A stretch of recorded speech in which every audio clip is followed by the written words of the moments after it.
Bien. En un apartado rincón del universo, donde brillan innumerables sistemas solares, hubo una vez un astro en el que unos animales inteligentes descubrieron el conocimiento.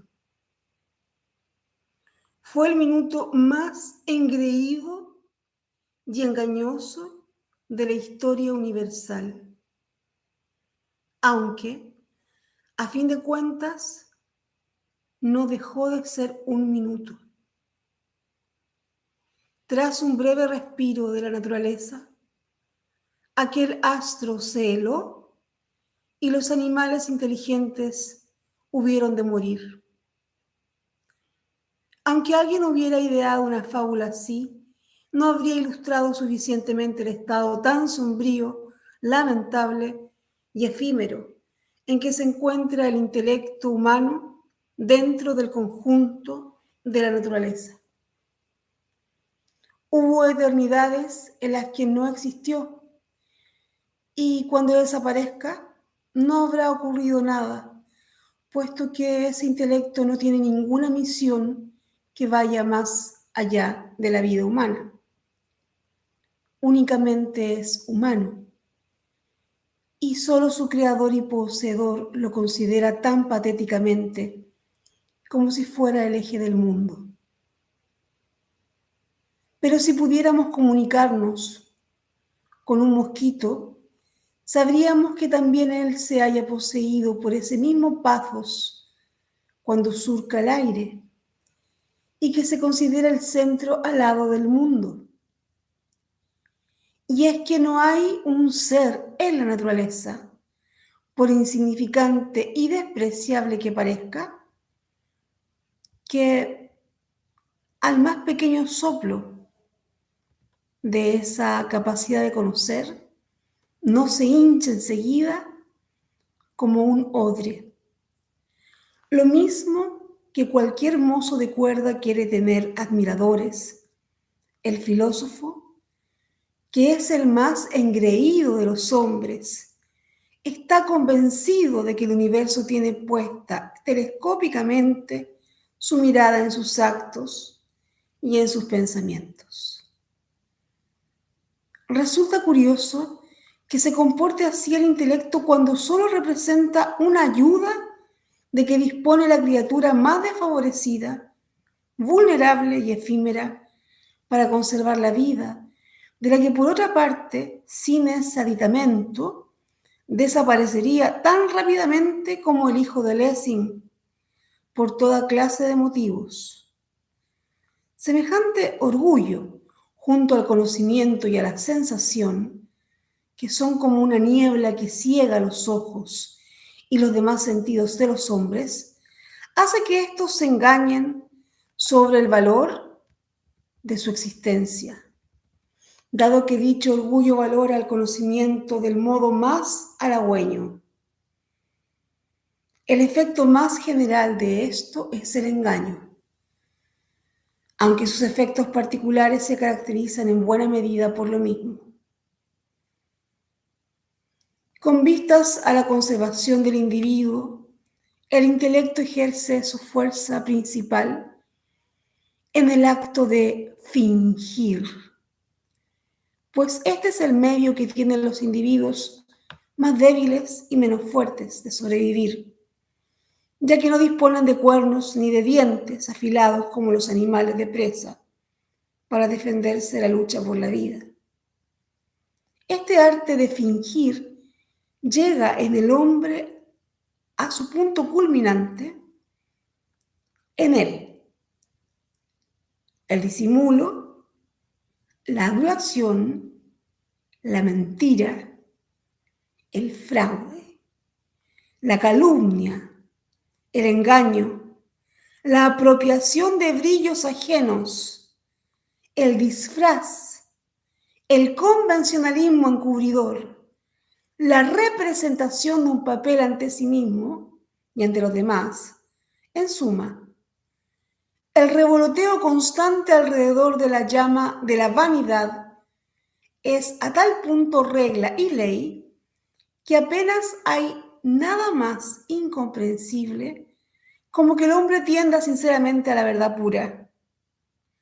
Por el contrario, se halla profundamente inmerso en ilusiones y en sueños.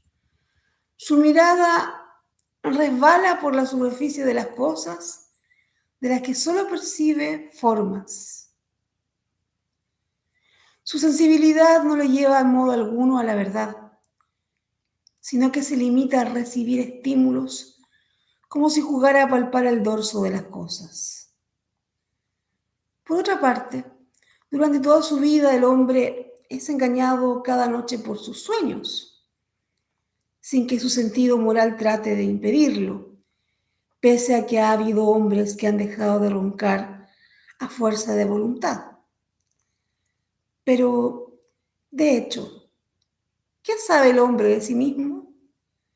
¿Acaso puede percibirse alguna vez como si estuviera expuesto en una vitrina iluminada? ¿No le oculta a la naturaleza las cosas más importantes, incluyendo sus procesos fisiológicos, de modo que queda sumido y encerrado en una conciencia soberbia y engañosa, sin saber nada de las circunvalaciones de sus intestinos, ni de su rápida circulación sanguínea, ni de las complejas vibraciones de sus fibras nerviosas? La naturaleza arrojó la llave de ese recinto. Y ay de aquel que, movido por una funesta curiosidad, se ponga a mirar por una hendidura lo que hay fuera de esa celda, que es la conciencia, y vislumbre sobre qué está construida, porque descubrirá que el hombre, en su ignorante indiferencia, duerme aferrado a sus sueños sobre el lomo de un tigre, valga la expresión, es decir, sobre un fondo de crueldad, codicia e instintos insaciables y homicidas. ¿De dónde iba a surgir en semejantes condiciones el impulso hacia la verdad? En el estado de naturaleza, el individuo utiliza el intelecto para conservarse frente a los demás individuos, aunque las más de las veces lo haga solo con la finalidad de engañar. Pero como tanto por necesidad como por aburrimiento el individuo tiende a asociarse con otros individuos y a llevar una vida gregaria, necesita acordar un tratado de paz que haga desaparecer de su entorno el aspecto más brutal de la lucha de todos contra todos. Este tratado de paz implica una cosa que parece ser el primer paso a la satisfacción de ese misterioso impulso hacia la verdad. En ese momento se determina lo que a partir de entonces ha de considerarse verdadero. Es decir, se inventa una forma universalmente válida y obligada de designar las cosas, y el código lingüístico suministra asimismo las primeras leyes de la verdad, pues en este terreno aparece por vez primera la oposición entre verdad y mentira. Mentiroso es quien utiliza esas designaciones válidas que son las palabras para hacer pasar por real lo que no lo es. Dice, por ejemplo, soy rico, cuando la designación correcta de su estado sería soy pobre. De este modo, atenta contra las convenciones asumidas, introduciendo sustituciones arbitrarias cuando no invirtiendo palabras.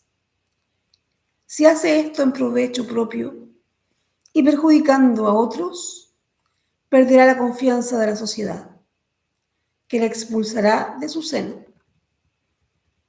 Los hombres rehuyen al mentiroso, no tanto por su engaño cuanto por el perjuicio que éste puede ocasionarles.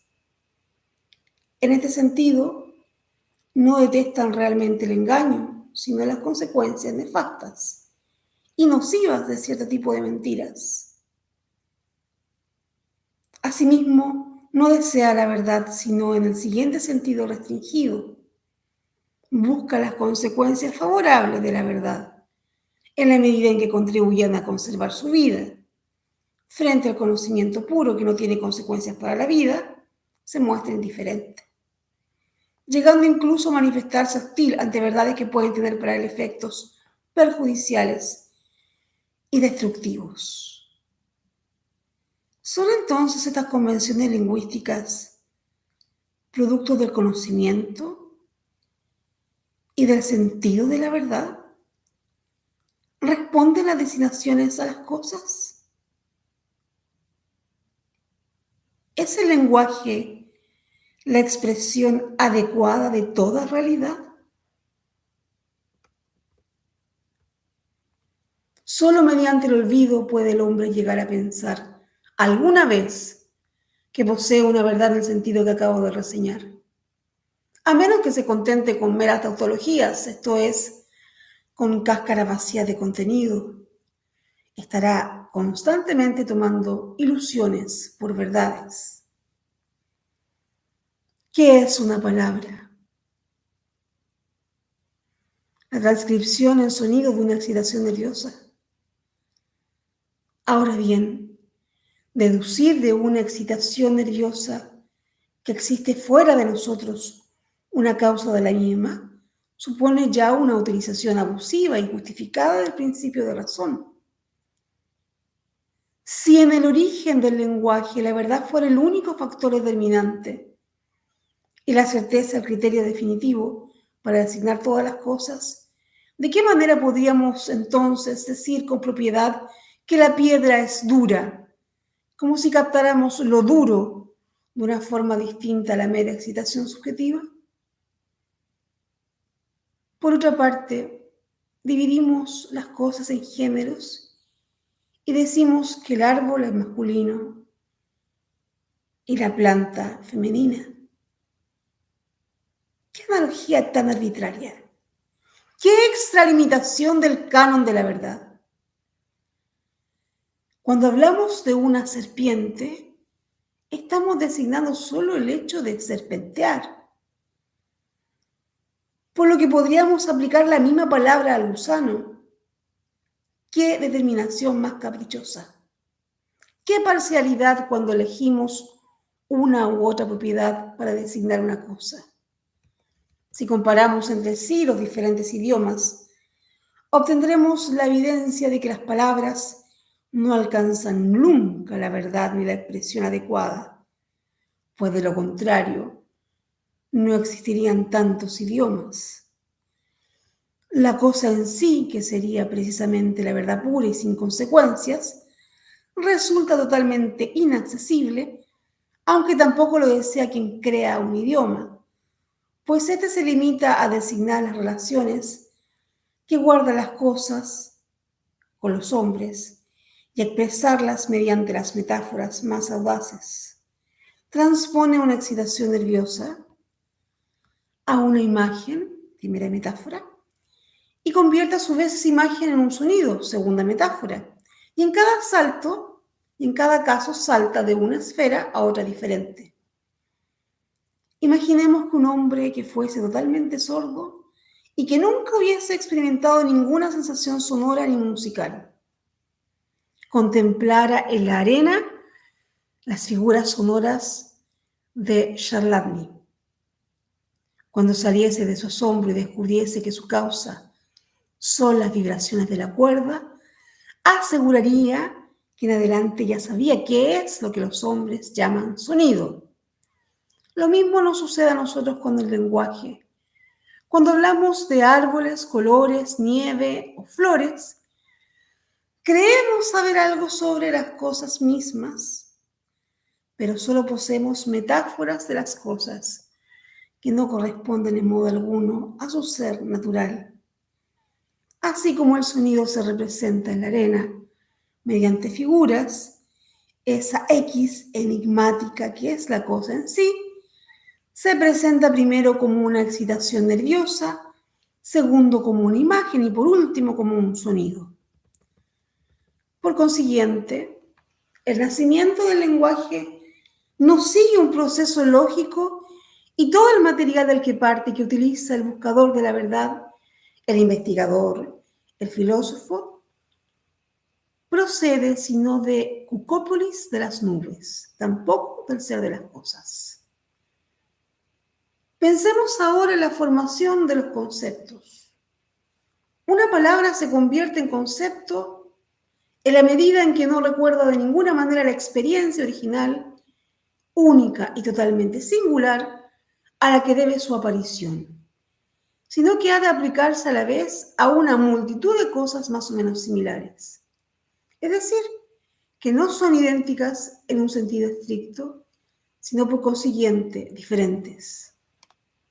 Todo concepto se forma identificando cosas que no son idénticas. Como no existen dos hojas totalmente idénticas, es evidente que el concepto de hoja se ha formado abandonando arbitrariamente los rasgos característicos y olvidando las diferencias individuales.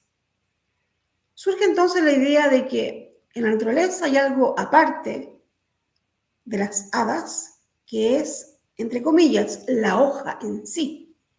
Es decir, un modelo primigenio a partir del cual se han tejido, diseñado, recortado, coloreado, ondulado y pintado todas las hojas, aunque por unas manos tan torpes que ningún ejemplar resulta una copia lo bastante correcta y fiel del modelo original. Decimos que un hombre es honrado. ¿Por qué ha obrado hoy tan honradamente? Preguntamos. ¿Por qué ha obrado hoy tan honradamente? Preguntamos. Nuestra respuesta suele ser por su honradez, la honradez. Pero esta respuesta equivale a decir que la hada es la causa de las hadas. Nada sabemos de esa cualidad esencial a la que llamamos honradez. Solo conocemos una serie muy numerosa de actos individuales y por tanto diferentes, a las que prescindiendo de las desigualdades que contienen, equiparamos para designar todos aquellos con la denominación de honrados. Por último, concebimos que todos ellos tienen una cualidad oculta, a la que damos el nombre de honradez. Elaboramos el concepto prescindiendo de lo individual y real, y del mismo modo obtenemos la forma. Pero la naturaleza no sabe de forma ni de conceptos, como tampoco de géneros.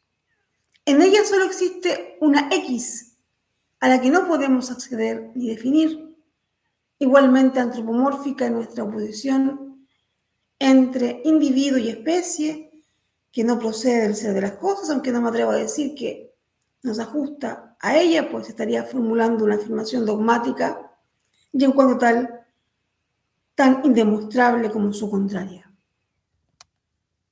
¿Qué es entonces la verdad? Un dinámico tropel de metáforas, metonimias y antropomorfismos. En suma, un conjunto de relaciones humanas que, realzadas, plasmadas y adornadas por la poesía y la retórica, y tras un largo uso, un pueblo considera sólidas, canónicas y obligatorias. Las verdades son ilusiones cuyo carácter ficticio ha sido olvidado. Son metáforas cuya fuerza ha ido desapareciendo con el uso. Monedas que han perdido su troquelado y que ya no son consideradas como tales, sino como simples piezas de metal. Seguimos sin saber de dónde procede el impulso hacia la verdad, pues hasta ahora solo hemos hablado de la obligación que ha establecido la sociedad para garantizar su existencia. La obligación de ser veraz, lo que equivale a decir de utilizar las metáforas en uso. Por consiguiente, hablando en términos morales, solo hemos prestado atención a la obligación de mentir en virtud de un pacto, de mentir de una forma gregaria, de acuerdo con un estilo universalmente válido. Ahora bien, el hombre olvida esta situación y por ello miente de un modo inconsciente y a causa de un uso secular, y merced de ese modo inconsciente, esto es, a ese olvido, accede al sentimiento de la verdad, a partir del sentimiento de estar obligado a llamar roja a una cosa, fría a otra y muda a una tercera, se suscita una inclinación moral hacia la verdad en oposición al mentiroso, en quien nadie confía y al que todos rehuyen. El hombre comprueba lo honorable, seguro y beneficioso que es decir la verdad. Desde ese momento, el hombre, como ser racional, somete sus actos al imperio de la abstracción. Ya no se deja llevar por impresiones rápidas ni intuiciones pasajeras, sino que generaliza estas, convirtiéndolas en conceptos más pálidos y más fríos para uncirlos al carro de su vida y de su comportamiento. Todo lo que sitúa al hombre por encima del animal se debe a esta capacidad suya de volatizar en esquemas las metáforas intuitivas, de disolver en suma las imágenes en conceptos. En el terreno de tales esquemas, cabe hacer algo que nunca podría realizarse bajo el dominio de las primitivas impresiones intuitivas: elaborar un orden piramidal de divisiones y niveles, establecer un nuevo mundo de leyes, precedencias, subordinaciones y delimitaciones que se opone desde ese momento al mundo de las primitivas impresiones intuitivas como lo más sólido, más general, mejor conocido y más humano. Por consiguiente, como una instancia reguladora e imperativa, mientras que todas las metáforas intuitivas son individuales y ninguna resulta idéntica a otra, por lo que no son susceptibles de clasificación, el gran edificio de los conceptos ofrece la severa regularidad de un columbario romano y dota la lógica del rigor y de la frialdad propios de la matemática. Quien se haya envuelto por esta atmósfera fría apenas creerá ya que el concepto óseo y cúbico, como un dado igualmente versátil, no es sino el residuo de una metáfora, y que la ilusión de la plasmación artística es una excitación nerviosa en imágenes, es, si no la madre, al menos la abuela de todo concepto. Pues bien, en este juego de dados de los conceptos, se considera verdadero el uso de cada dado según su designación, el recuento exacto de sus puntos, la formación correcta de las clasificaciones y el hecho de no alterar nunca el orden de las divisiones ni la sucesión jerárquica de las posiciones. Así como los etruscos y los romanos dividían el cielo mediante rígidas líneas matemáticas y asignaban al espacio delimitado por ellas a un dios, como si fuera un templo, cada pueblo tiene sobre sí un cielo de conceptos similar, matemáticamente dividido, y entonces considera que amar a la verdad es tender a buscar a cada dios, es decir, a cada concepto, solo en la casilla que le corresponde.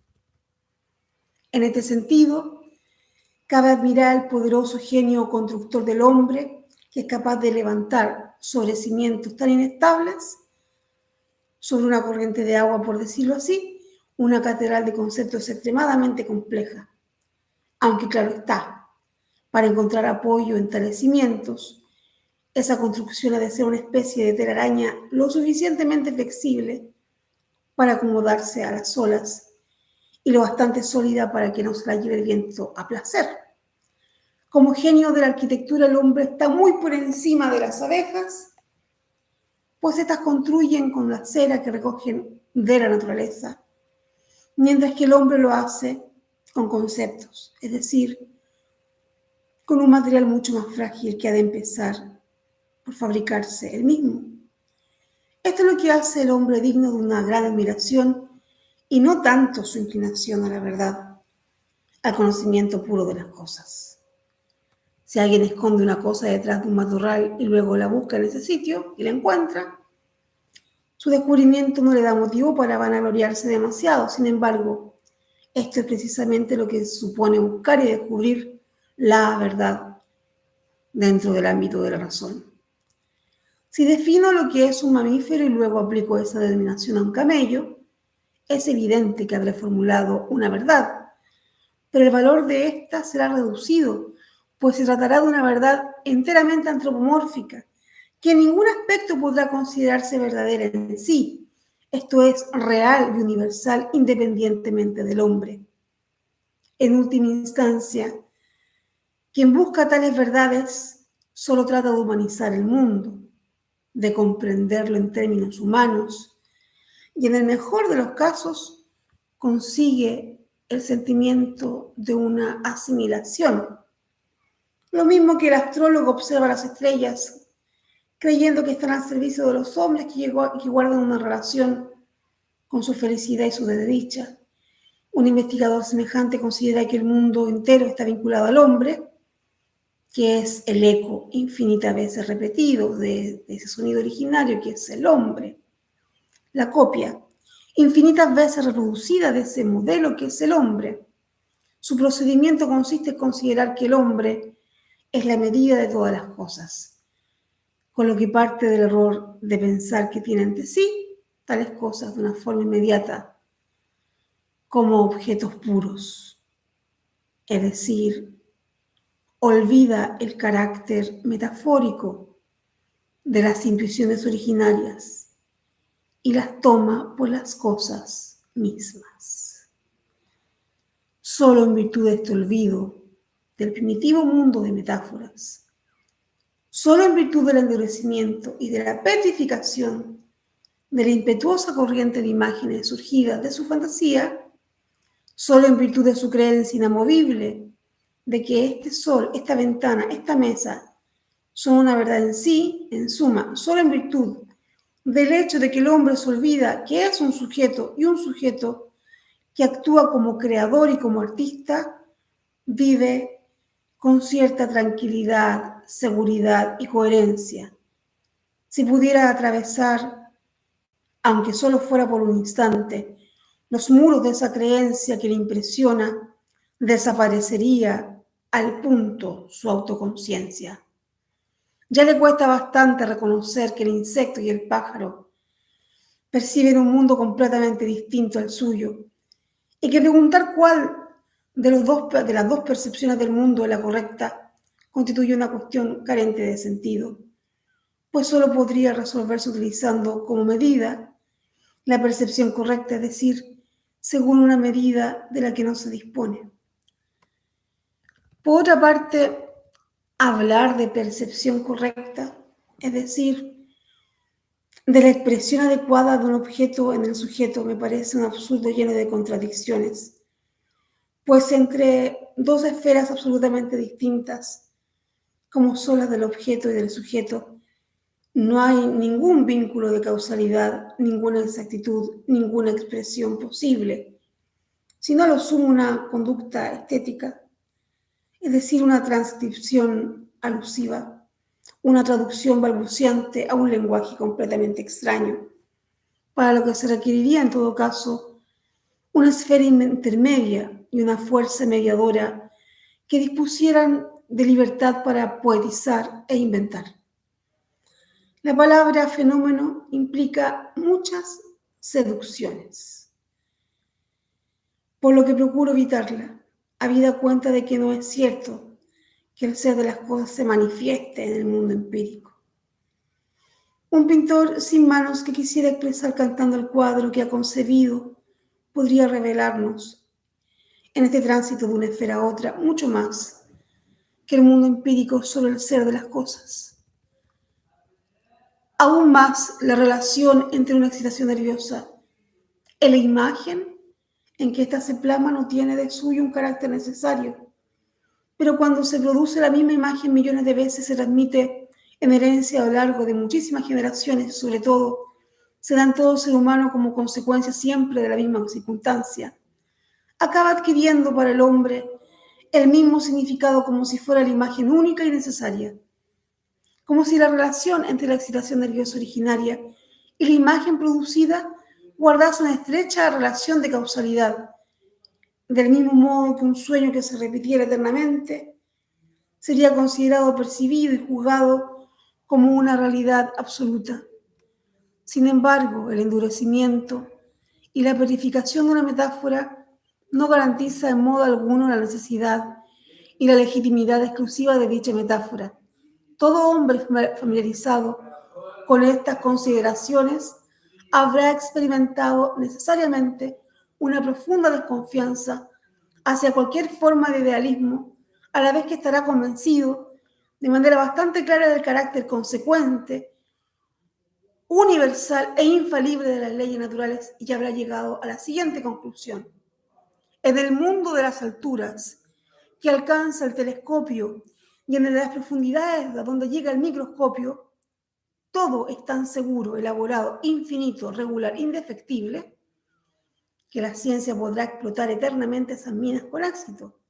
Y todo lo que descubra concordará entre sí y estará exento de toda contradicción interna. Esto no se parece nada a un producto de la imaginación, pues si lo fuese, quedaría forzosamente al descubierto que en algún momento su carácter aparente y real. Ahora bien, frente a esta conclusión hay que decir que si cada uno de nosotros tuviera una percepción sensible diferente, solo podríamos percibirnos unas veces como pájaros, otras como lombrices, otras como plantas, o como si uno de nosotros percibiera una excitación visual como roja y otra como azul, mientras que para un tercero fuera una excitación auditiva.